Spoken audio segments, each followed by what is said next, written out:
Rõõm minna siis tänase viimase ettekande juurde, mis ma arvan sobitub väga hästi siia teemasse, mis juba nagu kerima hakkas. Ja meie ees on järgmisena Indrek Vainu, kes ütleb enda kohta keskkonnaanalüütik sihtasutusest Keskkonnateabe Ühendus. Ja tema teemaks on põline tulevik ehk väljumine kollapsist. Ja see on ka siuke filosoofilisem vaade ja ma loodan, et me saame ühendust nüüd Soomaa metsadega. Nii et see video algab metsast ja vaatame, kuhu ta siis välja jõuab lõpuks. Kui jääb see kunagine majandamine ja meie ette tuleb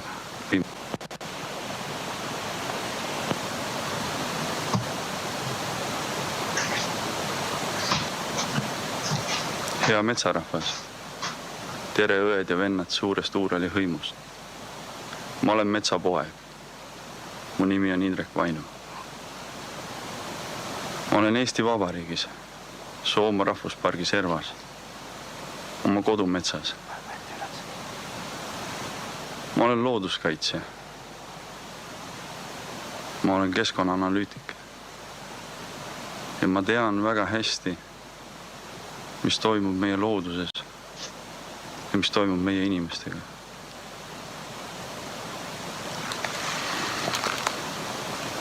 Me kõik teame, kuidas viimastel aastakümnetel on loodus hävitatud. On hävitatud metsasi, on kraavitatud maad, kuivendatud märgalasi, kaevandatud ja reostatud. Need lood on meil kõigil. Siin samas minu ümber rahvuspargi on enamus suuri ja vanu metsasi maha raiutud. See tähendab, elupaikasi on kadunud. Elupaikasi lindudele ja loomadele, taimede kooslusi on hävitatud. Aga põlisrahvana ei ole hävitatud mitte ainult elupaikasi looduselt, vaid on ka hävitatud inimesed, elusalt inimesed, kes nendes metsades elab, kes sellest loodusest elab.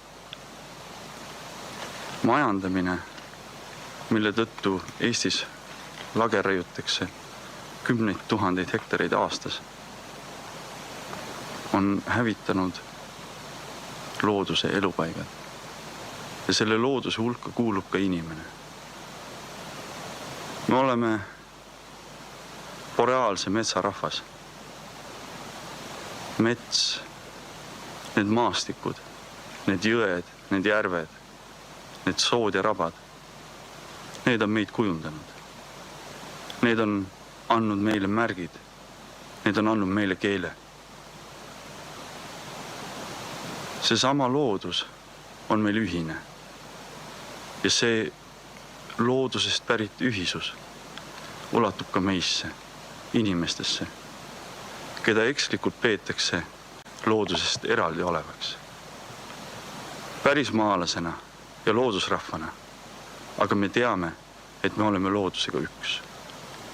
Me peame olema loodusega üks, sest teisiti ei saa. Inimesed ei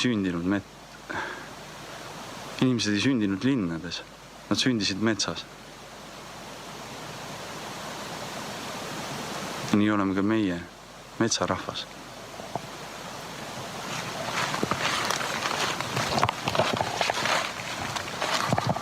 Ja mul on täna teile 3 küsimust. Kes ma olen, kus ma olen ja kuhu ma lähen? Sest meie tulevik on väga tume. Kõik me teame, mis toimub meie planeedil. Me kõik näeme seda majandamisest tulevat reostust ja seda kahju, mida loodusele tehakse.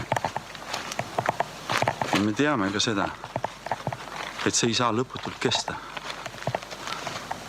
Et see ükskord lõpeb. Lõputu kasv planeedil, mis on piiratud, ei ole võimalik. Ükskõik kui efektiivsed me ka oleme.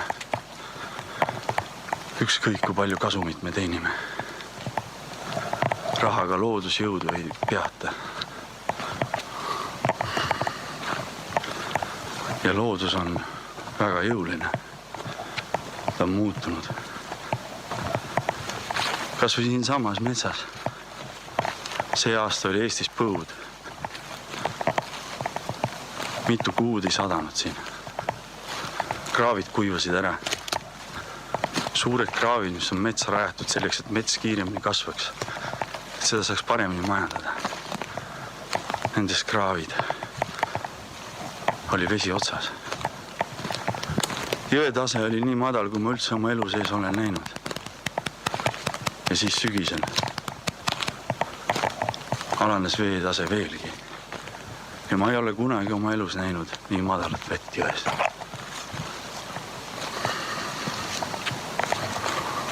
Nii et kes me siis oleme? Kas mäletad veel, kes me oleme?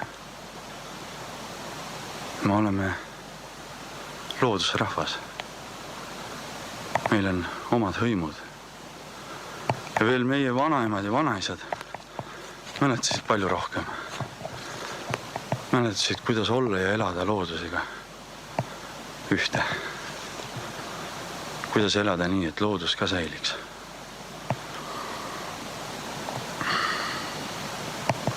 Nii et kes ma siis olen? Kas ma olen tarbija? Või olen ma loodus? Kas ma olen vaba? Või mind majandatakse?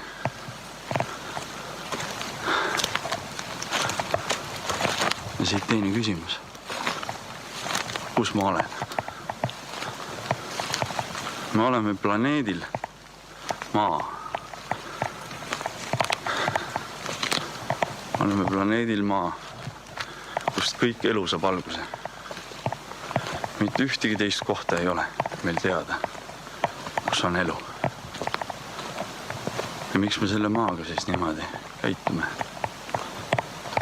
Miks me temaga koos ei tahaks olla? Miks me seda elu hävitame? Nii et me oleme täna raskes kohas. Me oleme raskes kohas oma keskkonna tõttu. Me oleme raskes kohas oma kultuuri katkestuse tõttu. Sest me ei saa enam pöörduda tagasi sinna, kust me tulime. Sest neid elupaikusi enam pole. Ja seega selleks, et minna tulevikule vastu, on meil vaja kohaneda. On meil vaja võib-olla ühel hetkel jälle hakata rändama. Nii nagu rändasid meie esivanemad tuhandeid aastaid tagasi. Otsides endale sobivat kohta looduses. Ja neid, kes rändama hakkavad, on väga palju. Ja nad ei tea, kus nad on. Ja kuidas nad seal hakkama saavad.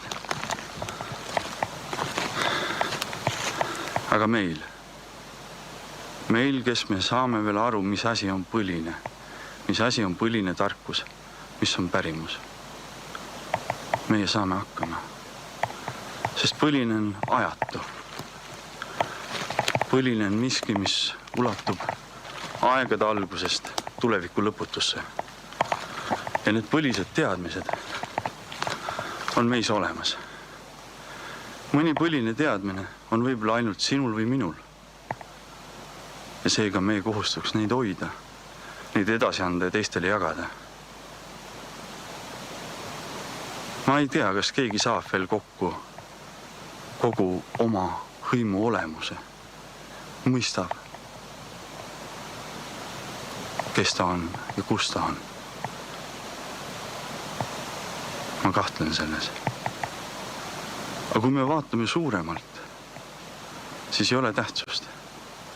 Kas ma olen eestlane või keegi on handi või udmurt või komi.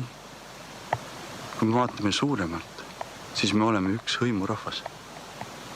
Üks soome-ugri hõim. Üks uurali rahvas.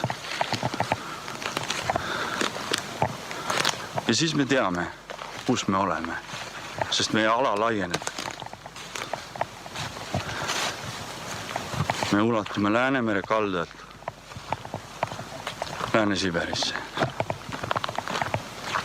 Me võime olla kõikjal. Kui me oleme üks hõim, üks suurem hõim, siis meil on ka rohkem sõpru. Meil on rohkem mõttekaaslasi. Meil on rohkem teadmisi ja info vahetamist. Võib-olla on jäänud veel ainult 10 aastat selleks, et kokku koguda kõik meie suure hõimu mustri osad, mis veel kuskil alles on. Mida mäletavad teie vanaemad või vanaisad, mida mäletab vana mees külas või vana naine kaugel talus. See on meie kohustus, sest keegi ei kõnele meie keelt, sest keegi ei laula meie laule, kui me ise neid ei laula. Need mustrid ja märgid, mida loodus on meile andnud, need on põlised. Ja kes mõne mustri ära unustab, võib minna loodusesse ja leida need mustrid uuesti. Ja siis meil on 3. küsimus. Kuhu me läheme? Mis on see maailm, mis meid ootab? Kes oleme meie? Millistena me sinna tulevikku läheme? Kas meil on kaasas tuleviku jaoks põlised tarkused, ajatud tarkused, mis on täna toimivad ja homme toimivad? Need, millel on väärtus, tõeline väärtus, mida ei saa tuli võtta ega aeg kaotada.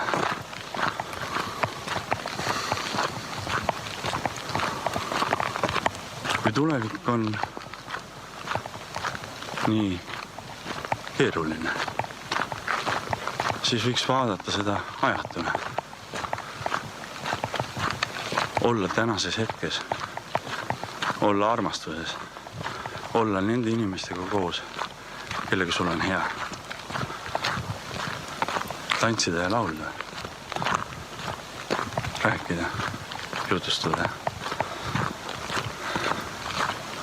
andestada endale, andestada teistele ja proovida armastada ka neid, keda te arvate, et kõigest sellest süüdi on. Ka süüdlaste otsimine ei tasu vaeva ära.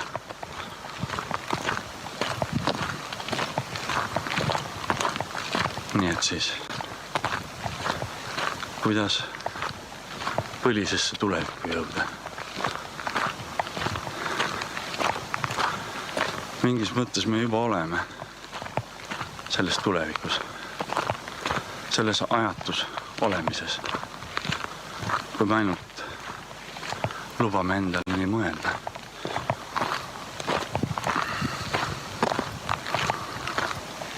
Läbi sellise olemise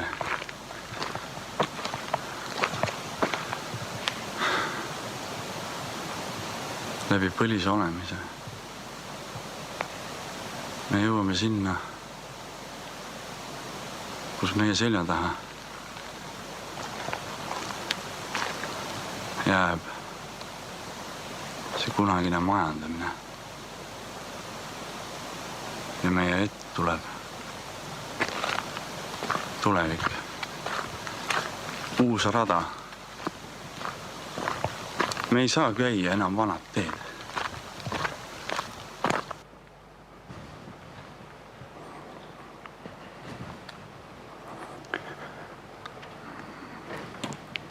Head sõbrad, jõudsin siia.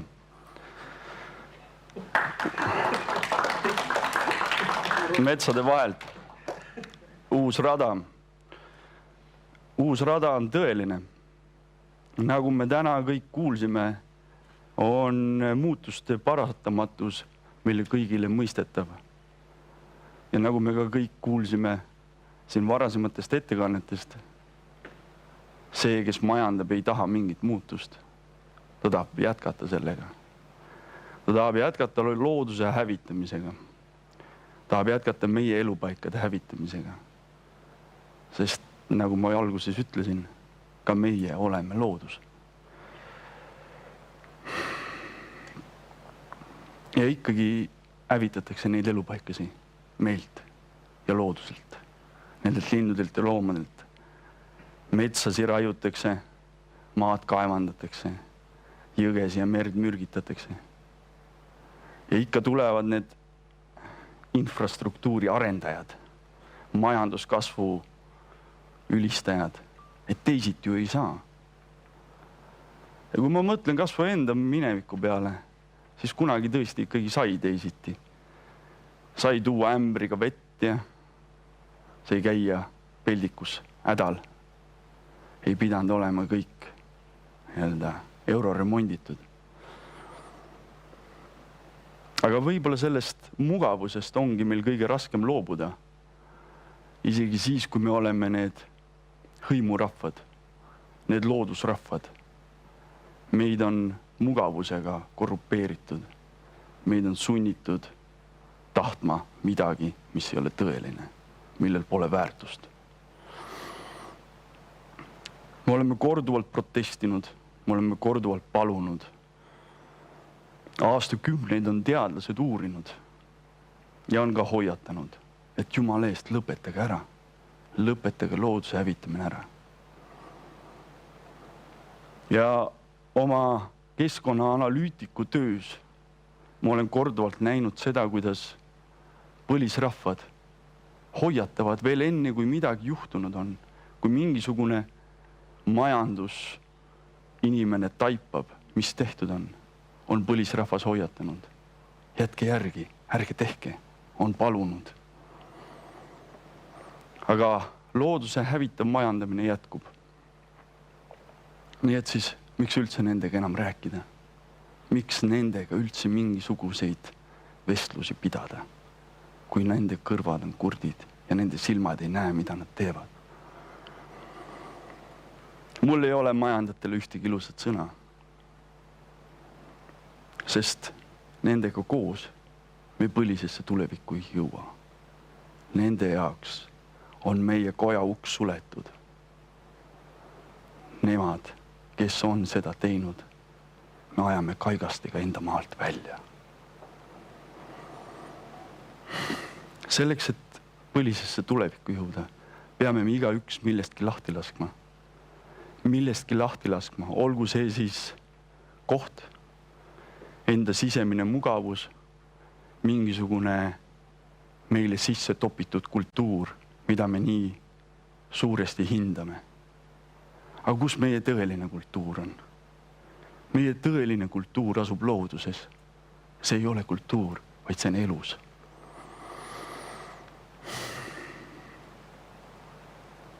Ja ikkagi, miks me siis veel püüame kuidagi sõbrustada nendega, kes seda jama korraldavad? Võib-olla ei peaks. Võib-olla peaks lihtsalt astuma selle tee pealt maha, mis on nii lai ja nii kenasti särav. Astuma sinna tundmatusse ja leidma sealt uue raja. Ja kuidas leidaks uut rada? Sa lähed ja lähed ja lähed ja usaldad seda, kuhu sa lähed. Ja kui sa tagasi vaatad, siis sa näedki seda teed enda ees. Meil kõigil on vastutus hoida seda teed, seda uut rada, hoida seda pärimust, mis meil on antud. Ja oma inimesi, leida need inimesed, kes on meie inimesed, ükskõik millisest hõimust nad parasjagu ka on. Sest et me oleme tükkideks, oleme pisikesteks tükkideks jaotatud. Ja kui teised ei soovi muutuda, kui teised ei soovi meiega seda rada mööda tulla, siis lähme me ikkagi edasi. Sest kes teab, keda me teel kohtame, paksudes metsades ja lõpututes laantes. Koos palju räägitud looduse hävimisega ja selle elupaikade kadumisega ja ressursside ammendumisega peame olema ka valmiks millestki suuremaks. Ja see suurem võib olla mingisugune ühiskondlik muutus, mille tõttu enam selline majanduskasv või sellele rajatud unistus ei saa jätkuda. Võib-olla me peame hakkama taas rändama selleks, et otsida endale sobilikku elupaika.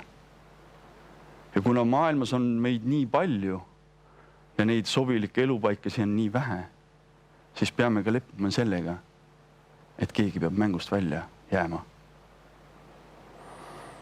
Ja kuidas me sellega toime tuleme, et keegi jääb sellest elumängust välja, sellest rännakust kaob? Kuidas me seda räägime oma lastele ja lastelastele? Et vaat nüüd läks nii. Tahtsime parimat, aga saime maailma lõpu. Või kuidas sa ütled oma lapsele, et vaata, see kõik oli kena, aga nüüd me hakkame tegelema palju looduslikemate asjadega. Ja kuidas siis jõuda sinna põlisesse tulevikku? Vaadake üle oma väärtused. Tuhnige oma esivanemate vaimuvaras. Õppige looduselt. Otsige neid teisi ja rääkige nendega siiralt oma lugu. Jutustage, nii nagu vanasti. Ma kunagi nägin nägemust. Ma nägin nägemust suurest ilmapuust. See kõrgus maa kohal ja tema juured ulatusid sügavale maa sisse. Ja see puu ulatus taevani, see oli tõesti see müütiline puu, mida on meie esivanemate lugudes lauldud ja jutustatud. Ja selle puult lendasid või liikusid peale ja maha sajad, võib-olla tuhanded hinged. Võib-olla need olid esivanemate hinged, ma ei tea. Ja järsku ma olin selle puu all, selle puu juurte all sihukestes koobastes. Ja sellele puul olid ilmasambad, mis hoidsid seda ilmapuud püsti. Ja need ilmasambad olid kõdunenud. Need ilmasambad olid hävimas. Seal peal olid meile tuntud märgid ja ka tundmatud märgid. Seda sambaid hoidis koos ainult vägev sõna. Ainult mingisugune traditsioon veel. Ja ma mõistsin, et tegelikult olemegi need meie, kes peavad looma selle uue ilma sambad. Looma need sambad loodusest ja enda puhtast südamest. Kasutagem siis neid tükke pärimuskultuurist, mis meil on. Ja tunnetagem loodust sellisena, et me oleme ise loodus. Paljud teadmised on kadunud. Meie kultuur on katkestatud korduvalt. Aga meil on alles veel see sama surematu hing. See meie puhas teadlikkus, mis tuleb loodusest, see mõistmine ja äratundmine. Kõige lähemale tõele me saame ikkagi ainult läbi looduse. Ja siis tuleb mõista, et põlist tulevikku loome ainult meie ise. Sest kuni meil kestab veel loodus ja meie, siis meist saab ka alguse see sama põline, see ajatu, mis ulatub aegade algusesse ja tuleviku lõputusse. Olgem siis loodusrahvas, olgem inimeseks. Aitäh!